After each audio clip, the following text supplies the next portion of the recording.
switch gears here a little bit and move on to the second reading, which is a little more fun, so you can kind of laugh a little at this one. And I'm switching gears from my mother to breasts. And I'm thinking like Freud would have a field day with us here, you know. Cancel all of my appointments for the rest of the day. This lady, she's really sick, you know. We got her work cut out, okay. So, in 2009, when I had my double mastectomy, the surgeons put in implants. And I really liked my implants and everything. The only downside was they got infected, so my implants had to come out. And ever since then, I've been kind of coming to terms with that loss. And my daughter, Kate, who isn't here, says I should call my book Boobless in Baltimore. I'm not sure I'm quite there yet. I've been wrestling, though, with the idea of what makes a woman, what's femininity, and without my breasts, am I still a woman? That's kind of what this chapter is about. And this chapter in the book itself comes toward the end, and it's called La Lingerie. In 2009, I was on the prowl for some comfortable brasiers with prosthetic breasts. My sister-in-law, Muffin, found us a store we will call La Lingerie.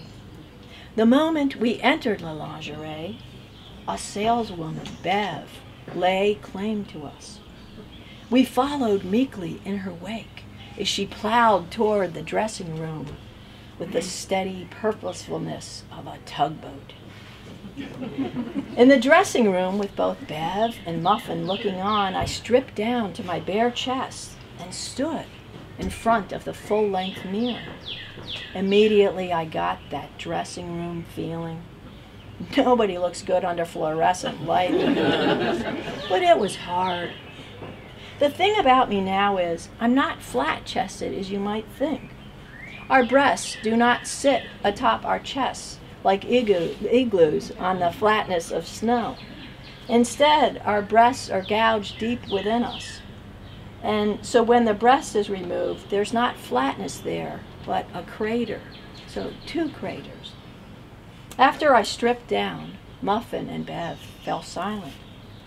I spoke first to make it easier for them. Listen, Bev, I know what I want. Like, a running bra with some kind of light filler in it. Muffin nodded.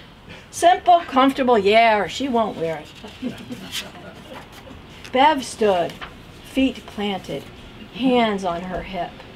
She was studying me so intently, I wondered if she'd heard what we'd said. What I'm after most of all, I repeated, is comfort. I like things loose. No fuss, no muss, Muffin said.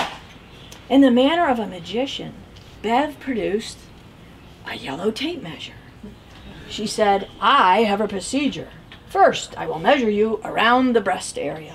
Well, she ran the yellow tape around my bare flesh and under my armpits. You wait. I will return shortly. Muffin and I looked at each other. Bev reappeared, juggling an armload of boxes. She opened the first box. Try this on. Obediently, I struggled into the brassiere. It was so tight around my girth, the elastic knifed my flesh. My mind flashed to Scarlett O'Hara in Gone with the Wind. You know that scene where she holds the bedpost and she's sucking in? That's me. That's pretty darn tight, I said. Bev held up her finger. You wait. She opened another box. Inside this box was a silicone breast. Bev plucked open the empty left pocket of my brassiere and deposited the silicone breast inside it. I nearly staggered forwards. The breast weighed 3 pounds easy. What's in this thing? I said, cement? Bricks? I'm not a building under construction. We're not done. This time, Bev gave me the heel of her hand. She plundered a second box, seized a second silicone breast, and muscled this one into my right brassiere pocket. Another 3 pounds, which meant I had gained close to 6 pounds without even being in the vicinity of Goobers, chocolate-covered peanuts. My favorite. It's why I go to the movies sometimes. What film did you see, Carol? I don't know. I was happy with my goobers. Something about aliens. I don't know. Honestly, I said, I can't. It's hard to breathe. It's got to be tight to support those silicone breasts. I know, but... And they look pretty snappy, very full-figured. I made them a C-cup size for you. I appreciate that. The silicone breasts are the most realistic we have. How much are they? Muffin asked. $500. A piece? Muffin asked. A piece. Really?